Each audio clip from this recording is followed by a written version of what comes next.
Bismillahirrahmanirrahim. An Anas radhiyallahu anhu qala, diriwayatkan dari sahabat Anas bin Malik radhiyallahu anhu, beliau berkata, rakhasa Rasulullah sallallahu alaihi wa alihi wasallam li Zubairi wa Abdurrahman bin Auf radhiyallahu anhu fi lubsil hariri li hikkatin kanat bihima. Rakhasa, telah memberikan rukhsah siapa Rasulullah sallallahu alaihi wasallam li Zubairi, kepada sahabat Zubair bin Awam, wa Abdurrahman bin Auf, dan juga kepada Abdurrahman bin Auf radhiyallahu anhuma, radhiya semoga meridhoi siapa Allah taala anhuma atas mereka berdua, fi lubsil hariri, dalam memakai sutra, lehikatin, karena keduanya itu ya, lehikatin karena ada gatal, penyakit gatal, kanat bihima, yang ada pada diri mereka berdua. Jadi bagi laki-laki boleh menggunakan sutra jika memang alergi dengan selain sutra, artinya punya alergi kalau pakai katun, kalau pakai wol, maka boleh pakai sutra murni sekalipun laki-laki ketika kondisi seperti ini boleh. Jadi laki-laki yang mau pakai sutra, coba dah gagacak heula. Muttafaq alaih. Hadis ini disepakati kesahihannya oleh Imam Bukhari dan Imam Muslim.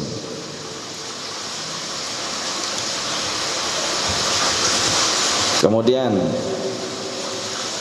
an Muawiyah radhiyallahu anhu qala qala Rasulullah sallallahu alaihi wasallam, dari Muawiyah radhiyallahu anhu, ia berkata bahwa telah bersabda siapa Rasulullah sallallahu alaihi wasallam, la tarkabu, janganlah kalian duduk, jangan kalian duduk,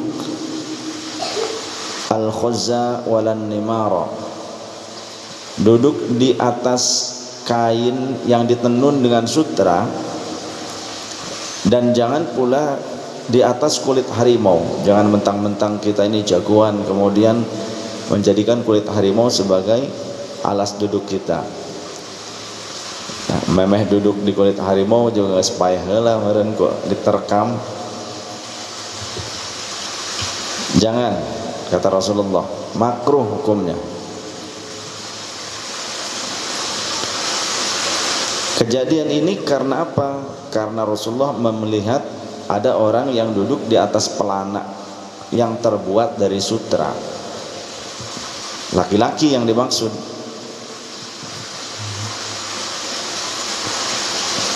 Kemudian kenapa sih tidak boleh menggunakan alas dari kulit harimau? Karena termasuk juga kesombongan. Ya, aku nih gitu.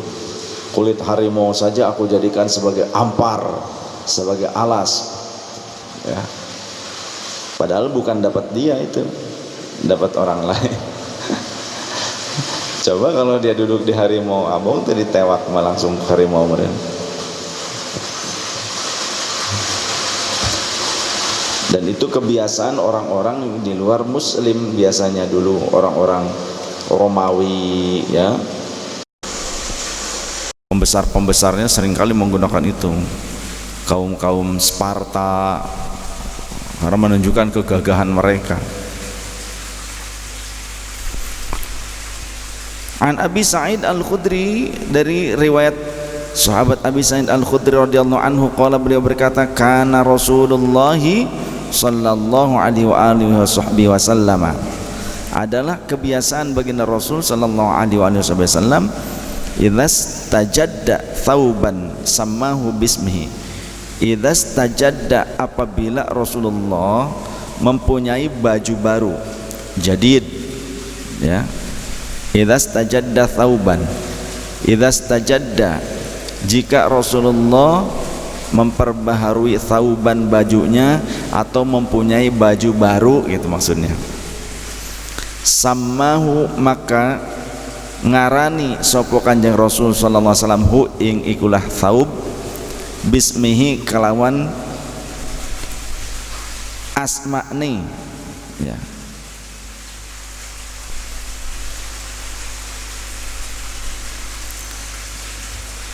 Jadi masing-masing diberikan nama, gamis namanya apa gitu. Pokoknya kalau punya barang baru Rasulullah pasti ngasih nama. Hewan tunggangan kuda dikasih nama. Kemudian juga punya kucing dikasih nama. Dulu waktu saya di komplek tuh jarang yang punya kucing waktu itu, ya, bahkan banyak yang antipati tadinya. Saya yang paling banyak kucingnya, kasih nama semua dipanggil, nurut itu kan, manggilin. Jadi manggilin orang bukan manggilin orang, ternyata manggil kucing gitu. Ada namanya. Nah, sekarang mah tetangga banyak yang ketulah. Ya. Kenapa ketulah? Banyak yang senang kucing juga akhirnya. Jadi Rasul akan memberikan nama, pedang dikasih nama masing-masing, punya nama tuh, punya pedang beberapa, masing-masing ada namanya. Kirbah, dandang, apa dikasih nama sama Rasulullah.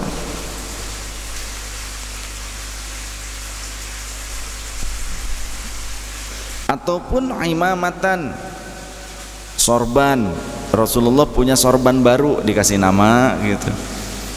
Au qamisan ataupun gamis, punya gamis baru dikasih nama sama Rasulullah. Au ridaan ataupun selendang, selendang yang baru dikasih nama sama Rasulullah.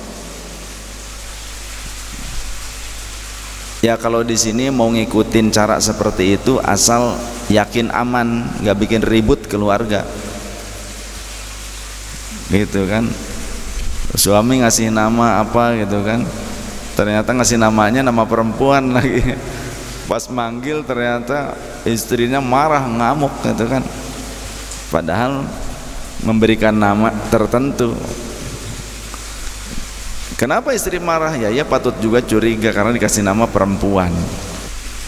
Yaqulu, kemudian Rasulullah SAW setiap kali menggunakan pakaian beliau akan mengucapkan doa, Allahumma lakal hamdu, Allahumma ya Allah, laka iku tetep kaduwetuan, alhamdu utawi sekarine puji, ya Allah segala puji hanya untukmu gitu. Kama kasawutanihi, sebagaimana engkau telah memakaikan pakaian ini kepadaku.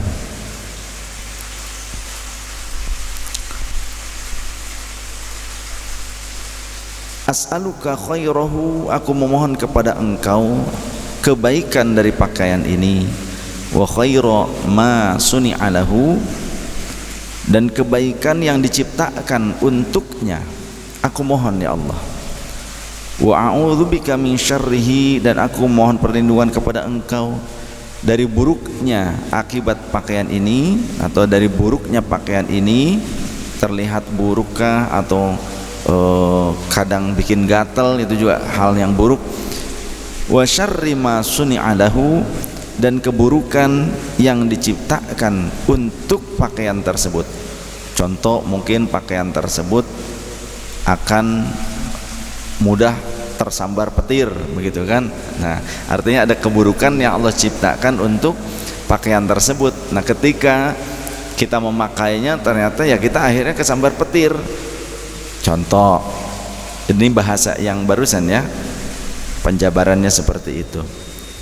Jadi kalau kita mau menggunakan sesuatu, hendaknya kita berdoa meminta kebaikan kepada Allah atas benda tersebut, kebaikan juga yang Allah ciptakan untuk benda tersebut. Jadi ada makna yang tersembunyi di sini. Makanya banyak orang-orang soleh yang kemudian sisa-sisa pakaiannya atau apapun yang pernah dipakainya itu seringkali disimpan oleh generasi berikutnya, apalagi di negeri ilmu, contoh di Yaman. Mereka kadang keturunannya, anak-anaknya, cucunya lebih bangga, lebih senang menggunakan bekas-bekas kakek moyangnya, seperti tasbih yang digunakan kakeknya, buyutnya gitu ya, turun temurun. Walaupun nggak bagus, tapi mereka bangga, senang menyimpannya, itu luar biasa senangnya. Kalau di Yaman, di Hadramaut seperti itu. Termasuk ada burdah, kain burdah itu yang sampai turun temurun beberapa generasi mereka simpan. Dan saya juga seperti itu, saya menyimpan.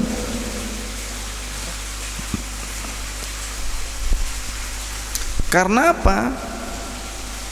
Allah menciptakan benda itu baik, benda itu punya sisi atau nilai kebaikan. Contoh seperti pedang, golok. Golok sisi baiknya dulu digunakan untuk pertahanan dan juga untuk perkakas. Dan seringkali orang-orang tua dulu golok itu selalu disematkan, disimpaikan di pinggang mereka kemanapun. Bahkan ketika sholat, seperti Waliullah Tubagus Muhammad Mansur, Waliullah Sayyid Syekh Ahmad Zakaria Ba'alawi, itu kok sampai sholat pun selalu menyampaikan golok, selalu dibawa-bawa golok itu, karena zaman perjuangan kan dulu. Goloknya itu punya nilai manfaat, punya nilai kebaikan, manfaat. Ada juga Allah menciptakan manfaat untuk golok itu. Allah menciptakan manfaat untuk golok tersebut. Jadi golok itu ternyata punya nilai yang baik, punya nilai yang bagus. Tapi juga Allah menciptakan kebaikan untuk suatu benda tersebut. Ada kebaikan. Contoh, golok ini diciptakan kebaikan oleh Allah. Untuk golok ini untuk apa? Contohnya, dibuat untuk memotong hewan kurban. Memotong hewan kurban itu ibadah. Kebaikan apa bukan? Kebaikan. Apa semua golok yang diciptakan manusia itu dipakai untuk menyembelih hewan kurban dalam konteks ibadah? Semua golok apa tidak? Tidak. Golok yang lain tidak diciptakan baginya kesempatan untuk ikut beribadah menyembelih hewan kurban. Tapi Allah tetap menciptakan kebaikan untuk golok itu dengan bentuk yang lain. Ya. Goloknya itu memiliki nilai kebaikan. Contoh, keras, itu nilai bagus. Kemudian tajam, itu kebaikan yang Allah sematkan pada diri golok, pada zatiah golok. Coba kalau goloknya rompang, dikatakan bagus apa tidak? Tidak kan? Tapi ketika golok itu tajam, disebutlah goloknya bagus. Kemudian ini kebaikan yang ada pada diri golok, bukan sesuatu kebaikan yang diciptakan untuk golok, bukan ya. Kebaikan yang ada pada diri golok. Golok itu tajam. Ada golok yang tidak tajam. Berarti kan kebalikannya seperti itu. Kemudian golok yang bahannya dari karbon steel atau mungkin Damaskus steel. Damaskus di sini yang ditempa berulang-ulang sampai membuat pamor. Karbon steel yang tinggi seperti bohler, asab, kemudian dan lain-lainnya, ya, IC, kemudian tungsten, itu baja-baja karbon yang mahal karena kekerasannya sungguh keras. Artinya kalau digunakan untuk menyembelih, si golok ini tidak gampang sompal, tidak gampang ketul, tidak gampang mintul, atau tidak gampang apa bahasa Indonesia mintul, tumpul, gitu ya, sok para roho lah, sok gampang tumpul. Artinya ketika golok tersebut kekerasannya dalam hardener, dalam karbonnya, campuran karbonnya banyak, karbonasinya, bukan campuran karbon, proses karbonasinya itu cukup matang, berarti si golok itu keras. Dan kalau keras berarti ketajamannya juga akan bertahan lama. Ini berarti kebaikan yang ada pada diri golok, yang Allah masukkan, yang Allah sematkan pada diri golok. Maka ada pada diri golok itu sendiri, dzatiyah golok itu memiliki nilai positif, nilai kebaikan. Kemudian tidak mudah karat, artinya selalu warnanya mengkilap bagus. Nah, itu kan berarti punya nilai baik, sisi baik dari golok tersebut. Coba kalau gampang karat, berarti si golok itu kurang bagus, dianggapnya juga tidak bagus, dan orang kurang senang.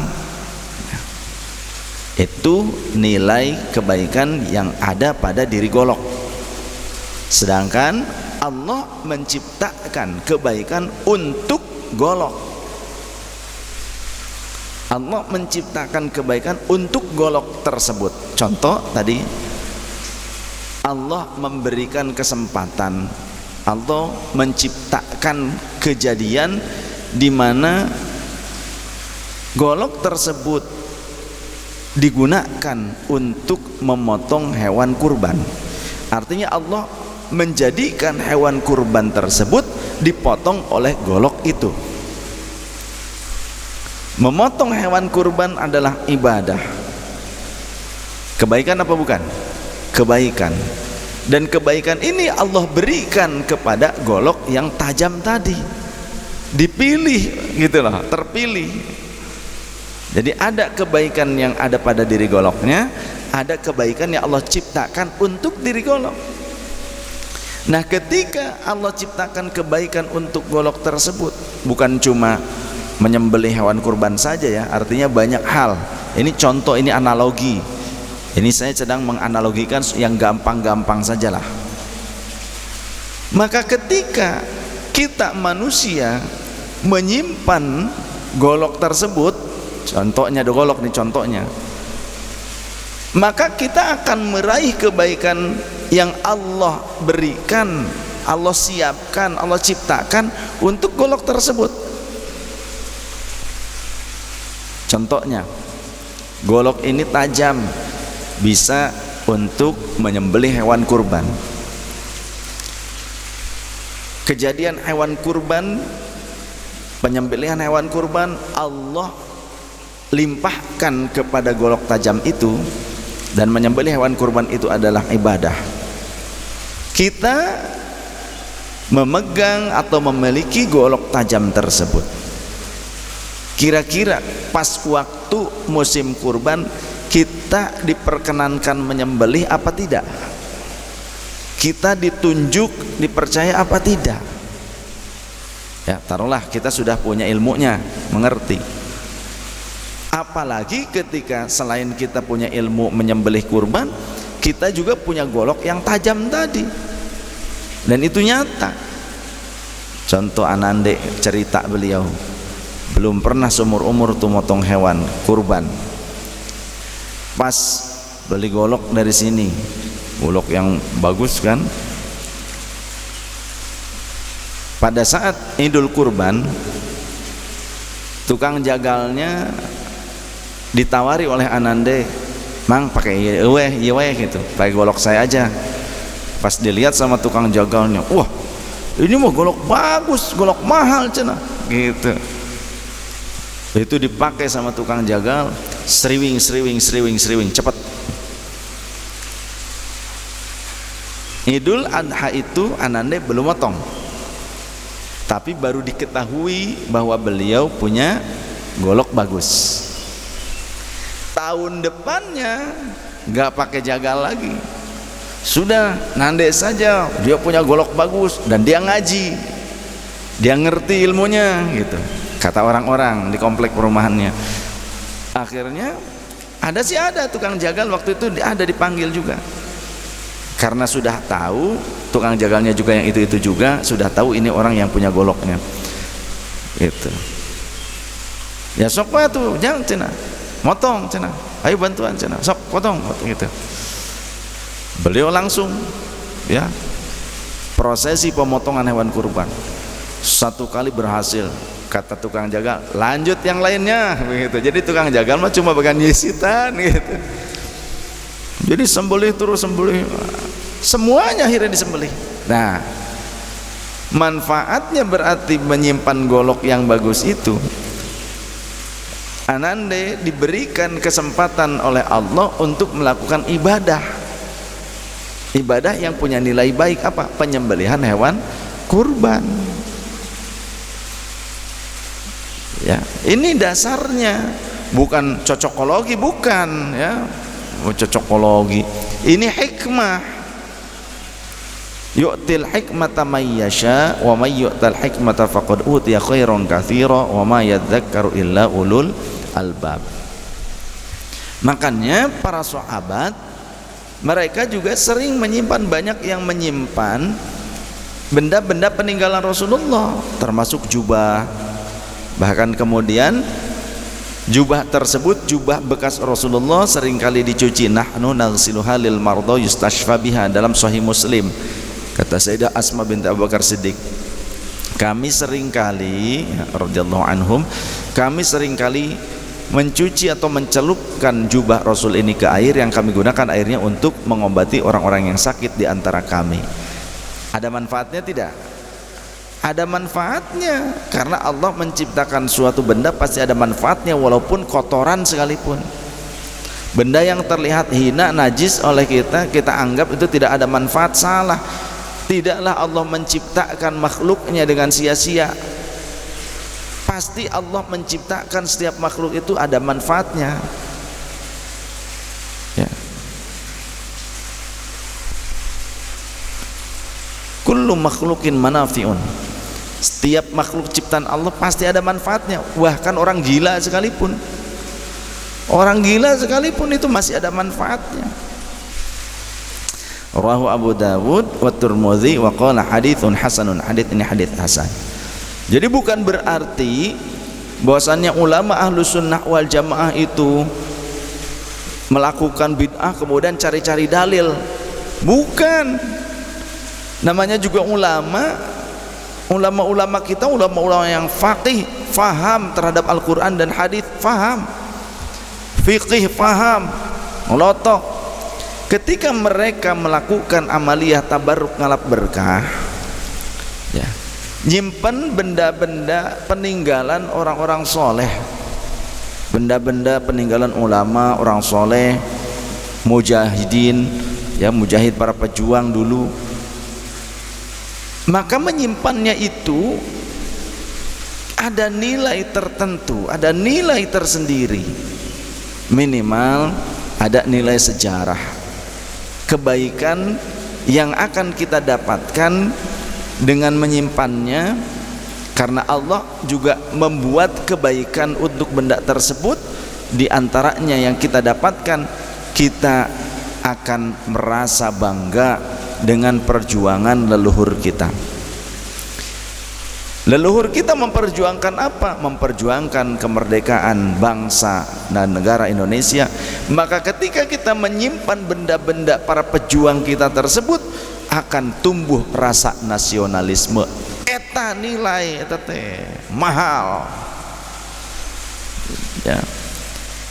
Makanya kemudian sekarang didatangkan ideologi-ideologi transnasionalis yang mengharamkan dan mensyirik-syirikkan menyimpan keris, golok, peninggalan dari para pejuang bangsa, dari leluhur kita. Dulu leluhur kita tuh berjuang menggunakan itu. Sekarang malah dipotong-potongin, dipatah-patahin menggunakan gerinda dengan kalimat sambil memotongnya, saktian gerinda katanya dibandingkan keris. Ya keris di gerinda ya memang patah ya, tapi patah pula harapan anak keturunan kita, generasi penerus bangsa, dari memiliki jiwa nasionalisme. Jiwa nasionalisme itu merupakan rasa syukur sebetulnya, rasa syukur atas kemerdekaan, rasa syukur atas nikmatnya merdeka, aman, dari hasil perjuangan para pejuang. Siapa sebetulnya yang sekarang dibentuk menjadi kelompok-kelompok yang gampang mensyirik-syirikan, mengkafir-kafirkan, khurafat lah apalah.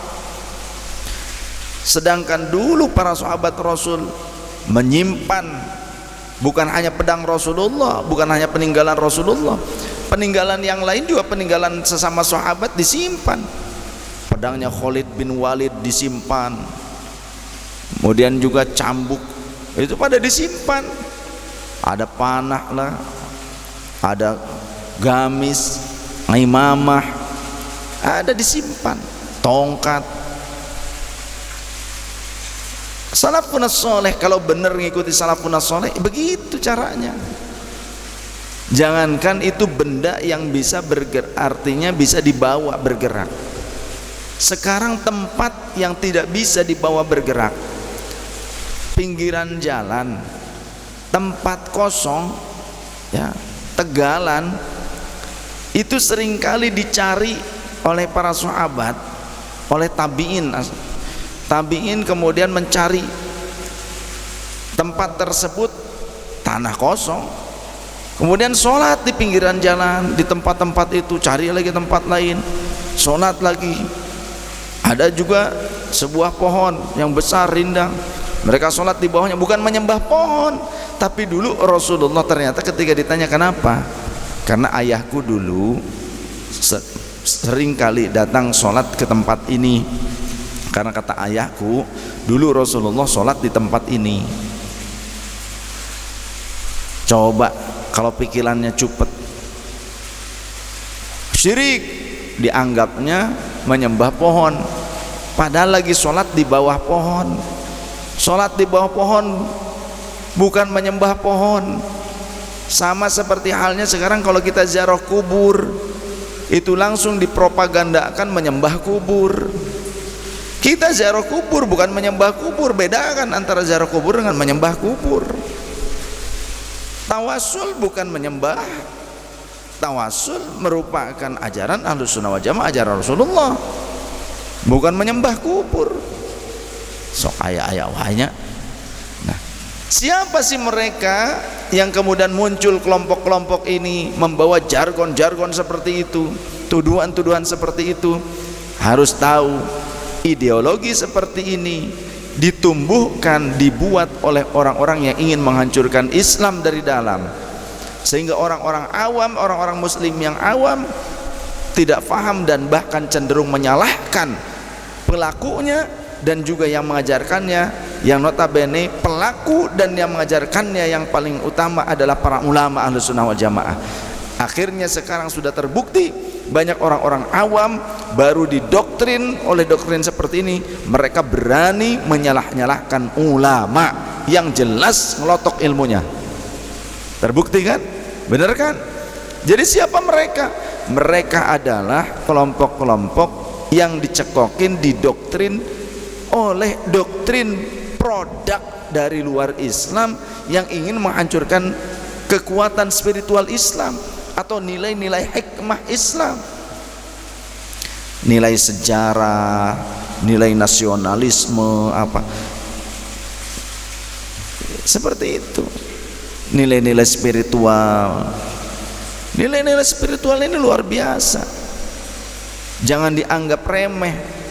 Contoh di dalam hadis nih, di dalam athar sahabat Khalid, beliau itu ya namanya senopati perang, seringkali memimpin peperangan. Ini sepeninggal Rasul nih, sepeninggal Rasul.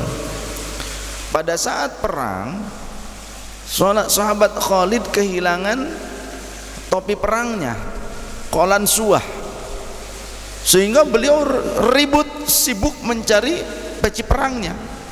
Qolan suati katanya itu. Lagi papuket, ngerti papuket? Apa bahasa Indonesia papuket? Perang. Buak papuket itulah pokoknya. Apa bahasa Indonesia papuket?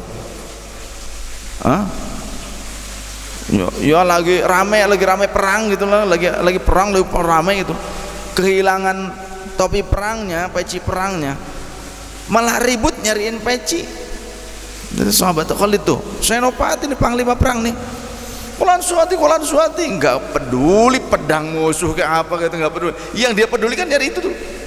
Oh yuk ke bawah dulu gitu kan, nyari mana. Beliau akhirnya menyuruh beberapa orang pasukan, cari peciku gitu. Lagi ribut perang, lagi sibuk-sibuknya perang, masih aja itu ingat sama peci.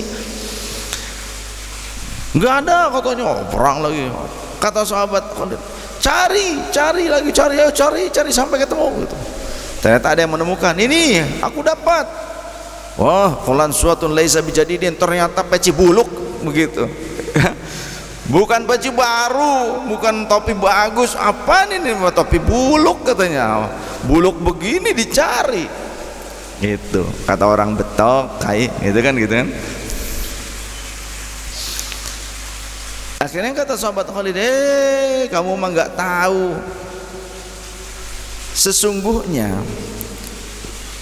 masih ada sempat, ya namanya ini kan dihikayatkan di dalam hadis, dalam athar. Tentunya cara penghikayatannya agak panjang, kalau realnya di sana mungkin cepet ngomongnya gitu kan. Dulu Rasulullah SAW waktu tahallul, beliau membagi-bagikan rambutnya kepada jamaah, kepada orang-orang, bukan jamaah, kepada orang-orang yang ada di sekitar itu, dan semuanya menyimpan rambut tersebut. Maka aku pun mendapatkan bagian jambulnya Rasulullah SAW. Aku mendapatkan bagian jambulnya Rasulullah SAW. Maka aku simpan di dalam Qulan Suah ini, dan tidaklah aku pergi ke medan tempur berperang kecuali dengan membawa ini, maka Allah selalu memberikanku kemenangan. Itu kalimat sahabat Khalid bin Walid. Itu kalimat beliau. Coba mau ngomong syirik apa enggak? Berani enggak ngomong sahabat Khalid bin Walid syirik? Tanya ke orang Wahabi kayak, berani enggak ngoceh bahwasanya sahabat Khalid bin Walid itu wah syirik? Karena ngomongnya kayak tadi sih, tidaklah aku maju ikut ke dalam medan tempur dengan membawa rambutnya Rasulullah SAW ini gitu, disimpan di dalamnya ada gitu, diwadahin, kecuali Allah memberikan kemenangan kepadaku dengan wasilah membawa rambut Rasulullah SAW. Kalau orang Wahabi gimana ya kira-kira, haditsnya dan atharnya dibaca tapi diingkari, kan aneh gitu. Dan ini nyata ya, riwayatnya valid, kuat. Oleh karenanya jangan anggap remeh peninggalan orang tua, peninggalan leluhur kita apapun. Makanya kadang gini ya, ada yang jangan langsung anggap syirik. Contoh, orang tuanya itu punya benda seperti apa, tas yang sering digunakannya untuk ikhtiar, untuk dagang, usaha begitu, bisnis. Dan orang-orang tuanya itu biasanya sering datang ke ulama minta doa begitu ya. Dan kadang juga orang tuanya pada saat usaha, pada saat dagang, dia kan pakai tasnya itu, sambil diselempangin tasnya sambil doa pada saat memulai dagang, ya Allah mudah-mudahan dagang saya laris, mudah-mudahan rezeki memenuhi tas saya gitu, mudah-mudahan tas ini penuh dengan uang pas pulang. Kadang ada orang yang berdoa seperti itu, bahasa dia, yang akhirnya ternyata Allah ciptakan kebaikan untuk tas tersebut, karena seringkali dia berdoa begitu, ya Allah mudah-mudahan ini dapat uang yang memenuhi tas ini gitu. Ocehan seperti itu doa sebetulnya. Makanya jangan asal kita bicara. Jadi bicara yang baik-baik aja walaupun asal, tapi jangan ngasal gitu. Jangan ngasol, yang bagus-bagus aja gitu. Maka ada kebaikan-kebaikan yang Allah Subhanahu wa taala ciptakan. Ini doa Rasulullah kan seperti itu. Rasulullah ketika akan memakai pakaian, akan memakai sebuah benda untuk dipakai, Rasulullah berdoanya, Allahumma lakal hamdu kama kasautanihi as'aluka khairahu. Aku memohon kepada Engkau ya Allah atas kebaikan benda ini, kain ini, baju ini, tas ini, ya, cincin ini, apa saja sama Rasul dikasih nama. Wa khairu ma suni'alahu, dan kebaikan yang Kau ciptakan untuk benda ini, yang ketika aku memakainya, mungkin ya gitu bahasa syarahnya, bahasa tambahannya, yang ketika memakainya maka kebaikan itu pun akan hadir untukku, akan aku dapatkan, kan begitu. Wa a'udzubika min syarrihi, dan aku mohon perlindungan kepada Engkau dari keburukan benda ini. Jadi ada ya sisi buruk ataupun bawaan, istilahnya benda tersebut punya bawaan yang kurang baik. Ada contoh begini deh, gerinda, mesin gerinda di sini, ini nyata di majelis, mesin gerinda yang ternyata mesin gerinda tersebut entah kebalik switchnya atau apa mah, lupa lagi saya. Ini nyata, ini di majelis. Jadi ketika dibalikin malah justru akan nyala, muter.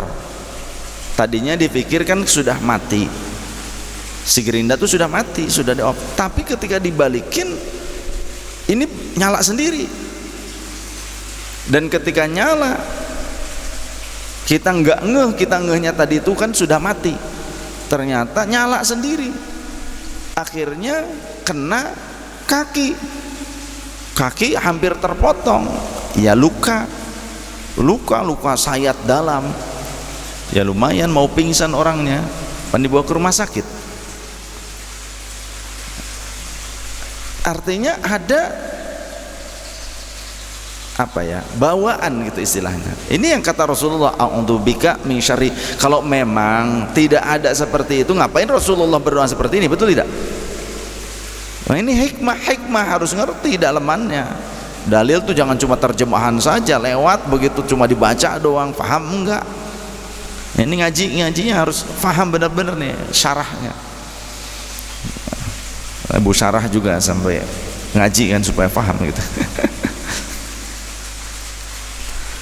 Jadi ada, ternyata benda itu ada bawaan gitu, ada nilai bawaan, nilai spiritual berarti kan. Artinya spiritual itu bukan hal yang bisa dilihat kasat mata, bukan. Jadi kayak aura lah istilahnya, seperti itu. Itu ada. Nah ini buktinya Rasulullah berdoa seperti itu. Wa a'udzubika min syarrihi wa syarri ma suni'alahu, dan segala sesuatu yang diciptakan oleh Allah untuk benda tersebut, berupa keburukan yang Allah ciptakan untuk benda tersebut. Kalau tadi kebaikan awalnya, ini kemudian keburukan. Demikian kajian hadis kita pada pagi hari ini, walau hanya beberapa hadis saja, yang penting faham. Kalau tidak faham, kalaupun kita baca hadisnya banyak, tapi kalau tidak faham, sama saja jeung monyet ngagugulung kalapa. Jangankan bisa mendapatkan saripatinya, air kelapanya aja dia nggak dapat. Mau makan daging kelapanya aja dia nggak ngerti. Kelapa digugulung, wah ya. Tapi bagi orang yang disebut ulul albab, kata Allah, wa ma yadzakkaru illa ulul albab, tidak ada yang bisa mengambil pelajaran kecuali orang yang punya akal sehat. Kalau orang waras, makanya kan ada istilah salam waras itu. Salam waras. Orang yang waras itu dia tidak hanya memahami dalil itu secara tekstual, tapi dia akan terus mengkaji kedalaman maknanya, dan akan dikumpulkan dengan dalil-dalil yang lain yang berhubungan dengan itu, dikomprehensif ya. Jadi komprehensif kajiannya, dikomparasikan.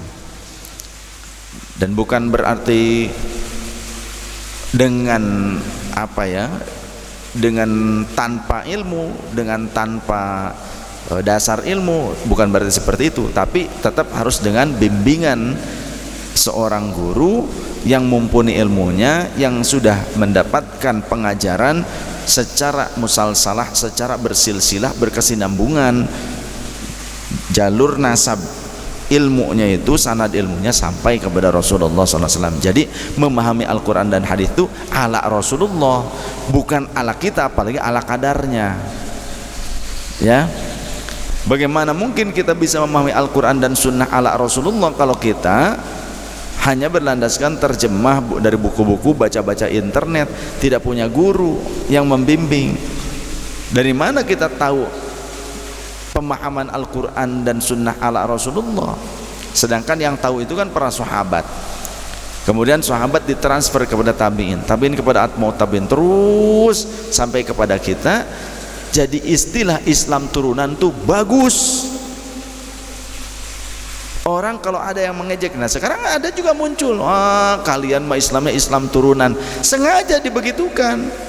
Supaya apa? Supaya kita meninggalkan pengajaran dari guru-guru kita yang punya sanad terus berkesinambungan ilmunya, supaya dilepaskan ajaran ini, Ahlussunnah wal Jamaah ini, supaya beralih ke manhaj mereka, cara berpikir mereka. Mereka pun ngakunya Ahlussunnah wal Jamaah. Jadi apa ya, kalau istilah kita mah, kalau guru-guru kita produknya itu produk real, original. Nah mereka membuat fake-nya, produk palsu gitu, tapi packagingnya bagus, dan mereka bilang ini yang asli, begitu. Kalau kita, karena kita ini produk yang apa, yang lawas itu ya, produk yang punya nilai histori, artinya produk-produk seperti di museum apa tuh, barang antik gitu ya. Nah, ilmu yang kita dapatkan nih, produk ilmu yang kita dapatkan dari guru-guru kita di kampung, di mana pun, yang mereka juga dari gurunya di pesantren, dari guru-gurunya lagi di pesantren, terus sampai Rasulullah ada tercatat sanad ilmunya. Ini kan produk antik. Produk antik itu memang kadang terlihatnya itu tidak menarik, gitu loh. Kita melihat kan barang-barang antik seperti tidak menarik, padahal punya nilai, punya nilai historis. Perjuangan mendapatkan ini, membawa benda ini, membuat benda ini, wah ada nilai historis. Nah ini sekarang produk fake-nya, KW, produk Cina lah istilahnya ini, ya, syariat KW ini, gitu. Dibuat bagus, packagingnya lain sebagainya, kemudian diiklankan, inilah kembali pada Al-Quran dan Sunnah, jangan kalian menjadi Islam turunan, tapi Islam yang kafah, kata begitu kan. Kirain kafan gitu, ternyata kafah. Kirain mau bilang kapan, Islam yang kapan. Nah sekarang muncul memang seperti itu. Ini nyata real seperti itu. Oleh karenanya tak apa-apa kita ikutan dengan yang antik, unik, campernik, tapi epic. Yeah. Ini Lailatul Qadar masuk nih. Ilmu merudul ya.